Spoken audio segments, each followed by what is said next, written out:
alto é quase impossível identificar onde termina a União da Vitória, no Paraná, e começa Porto União, em Santa Catarina. Palco da Guerra do Contestado, o conflito que definiu os limites entre os dois estados entre 1912 e 1916, consideram-se hoje cidades irmãs. E não somente porque são divididas apenas pela linha do trem, mas também pela constante vigilância sobre o Rio Iguaçu.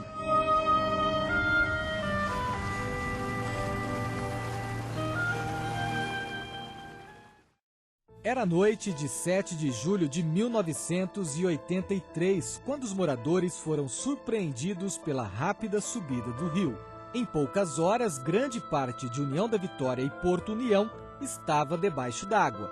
Rovaldo, que ainda hoje mora às margens do Iguaçu, lembra que as pessoas mal tiveram tempo de sair de casa. Aquele dia foi um dia muito triste, eu tinha para 18, para 19 anos, cheguei do serviço, não me lembro se foi numa quinta ou sexta-feira, torno de volta de 10 horas, 10h15, e fiquei na janela, tomei banho, fiz minha alimentação e fiquei na janela olhando a chuvarada, uma chuva que jamais eu tinha visto na cidade. Portanto, em volta de meia-noite, meia-noite e 15, fui deitar. Mas não demorou muito dormir, minha mãe estava na porta do meu quarto me acordando, que era para me levantar, que estava enchendo a casa de água. Eu, virado, só me virei e já bati com o braço na água. Em torno de... Minha mãe pegou os meus irmãos mais pequenos e meus mais velhos saíram, pegaram os documentos. Em torno de 15 minutos que eles saíram, eu já saí já estava no teto já, no forro. Só consegui pegar meu documento, sair por baixo, dentro da casa, por 3, 4 peças, amarrei a porta com uma corda. Já saí meio com dificuldade para sair. Dali ainda me agarrei numa árvore, quase que não consegui sair, né? Tive socorro do bombeiro que estava passando naquela hora que conseguiu me tirar. Durante a madrugada o trem começou a disparar, porque naquela época a estrada de ferro funcionava, né? E começou a disparar apito, né? Para que a população do lado de lá do rio se mexesse. Foi aquela loucura, né? Pedindo socorro para o Brasil inteiro, né? Porque veio donativo até do Nordeste, né? Porque nós ficamos sem meio de locomoção. Para vocês terem uma ideia, um juiz de Porto União perdeu a cabeça e fugiu da cidade. Quando ele viu aquele... Foram ali achar ele lá na reta do Putinga, lá perto de São Mateus. O homem abandonou até quando deveria estar aí presente, né? Para você ver o que foi o impacto na hora, né? O pavilhões de igreja, as escolas, onde eles tinham condição, ficou todo mundo amontoado, né? O próprio pavilhão da Igreja Matriz, que hoje é a Catedral, né? De União da Vitória, ali abrigou bastante gente, inclusive com cozinha comunitária.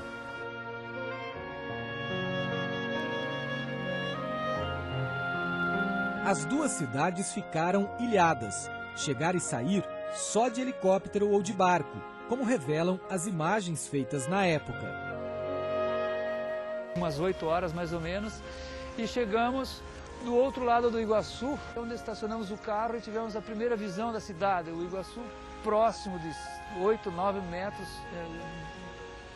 ondas incríveis, muitos paus, tocos e casas, utensílios, móveis, tudo andando no rio. Rodovias foram fechadas, houve desmoronamentos. A subida do rio empurrou os moradores para o centro de União da Vitória, a parte mais alta da cidade. Nós voltamos depois do dia tentando entrar, nós já não tinha condições porque você via mais ou menos só a cunheira da casa, que aparecia a telha, que não tinha condições de você entrar. E naquela parte que tinha a telha em cima era muito bicho, aranha, cobra, muitos bichos tinha, sabe? Tinha, como eu lembro, mais ou menos 8 a 10 cobras, né? Que acho que foram subindo, não tinham por onde sair, né? E depois, no outro dia de manhã, que se via tristeza, choro, pessoas machucadas, o que perderam, gente que... No momento daquele desespero, muitas famílias não sabiam onde estavam, pai, irmão, filhos, né? Foi uma das coisas mais tristes que eu já vi na minha vida. Na época meu avô tinha 75 anos. De convivência dele nessa cidade, ele disse que nunca tinha visto uma coisa tão horrível, uma catástrofe tão grande como aquela. Na casa do presidente da Comissão de Prevenção de Enchentes do Rio Iguaçu, a indicação da altura atingida pela água. Em 92, deu na régua lá 748, praticamente na minha cintura. E alguns anos antes, em 1983, a gente entrava nessa casa aqui e ela estava exatamente cobrindo 1 ou 2 centímetros do teto dessa casa. Dá para perceber que esse teto foi todo mudado e aqui a gente pode até ter uma oportunidade de ver o que sobrou do antigo teto, que ficou todo enrugado, todo feio. Ainda a gente pôde lavar e aproveitar e colocamos nesse outro cômodo da nossa casa. Em 70% da cidade de União da Vitória e praticamente 50% de Porto União, as casas que estavam nesses níveis todas foram inundadas, totalmente inundadas. A fábrica que funcionava ao lado também ficou embaixo d'água. E ter uma visão no pilar do prédio da fábrica, onde está um cinza claro, uma divisão entre o cinza claro e o cinza escuro, mais ou menos uma altura de 2 metros e pouco, onde você percebe o nível da enchente de 1983. Aqui virou tudo água. Tudo água. Isso aqui era, de verdade, um grande lago. Para se ter uma ideia, nós estivemos, as madeiras, todas que boiavam na fábrica, eram caçadas a corda, laço. Na antiga ponte ferroviária, que divide União da Vitória e Porto União, uma régua indica o nível atingido pelo rio. Nós estamos aqui no lugar agora, na verdade, no lugar onde são feitas as medições para análise da vazão do Rio Iguaçu. Para se ter uma ideia do que ocorreu em 1983, o que nós estamos vendo aí é alguma coisa como passando por aqui 400 metros cúbicos de água por segundo. Em 83, quando nós chegamos praticamente no nível superior desse pilar, nós estávamos com 4.800 metros cúbicos por segundo. Então todas essas regras, a partir do momento que começou a elevação das águas, eles estavam fazendo as medições do rio com essas réguas aqui. E nos dias que seguiram, dia 6, 7 e 8 de julho de 1983, começamos a utilizar essas réguas e, por fim, ao final do período, as equipes da Copel e da Sanepar estavam trabalhando do outro lado. Também nós podemos, passando por aqui, estamos vendo a supermarco da divisa entre os estados de Santa Catarina, passando para o lado de cá, o lado do Paraná. As duas cidades são divididas pela estrada de ferro.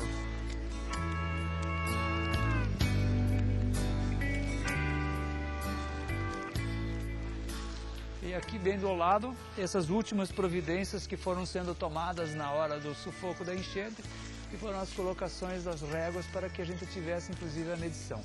Para se ter uma ideia então do que ocorreu naqueles dias, que no dia 16, na metade de julho, onde foi o nível máximo da enchente de 83, ela estava exatamente nesta parte superior desse pilar aqui, terminando praticamente na cota 750 em relação ao nível do mar, correspondendo a 10 metros e 40, que é a medição local em função do nosso nível zero da régua na Ponte Machado da Costa, que era, à época, uma ponte ferroviária.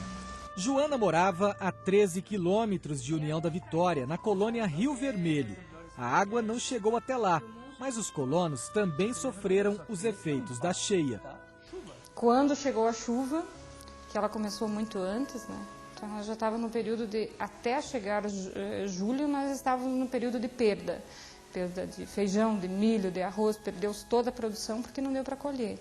E também não dava para preparar o solo para plantar, então estava todo mundo imerso no nada, no meio da chuva. Tinha que matar os porcos, o gado, porque não tinha mais comida. Ou para alimentar você tinha que cortar folhas de taquara e ficar puxando pasto todo dia para conseguir manter alguns dos animais. Todo mundo ficou ilhado, ninguém ia para outra comunidade, ninguém chegava à União da Vitória. Quando nós conseguimos chegar em União da Vitória para buscar comida, porque daí começou café, sal, essas coisas, a gente não tinha, né? Então tinha que buscar remédio, essas coisas. Nós conseguimos chegar na metade de julho, nós ficamos 4 dias no meio do mato abrindo picada para chegar. Nós chegamos pelo lado de trás de União da Vitória, não pela ponte férreas, chegamos pela Ponte do Arco, por trás, porque todos os riachos era água, ponte não tinha nenhuma, então era o único meio, era picadas, então ia-se de cavalo, aonde não dava o cavalo abandonava, ia de a pé e assim para chegar até a União da Vitória. Daí se abriu trilhas que abastecia a Serra da Esperança e o Rio Vermelho, que conseguia levar comida daí. Foram 30 dias de cheia que ainda hoje mexem com as emoções dos moradores.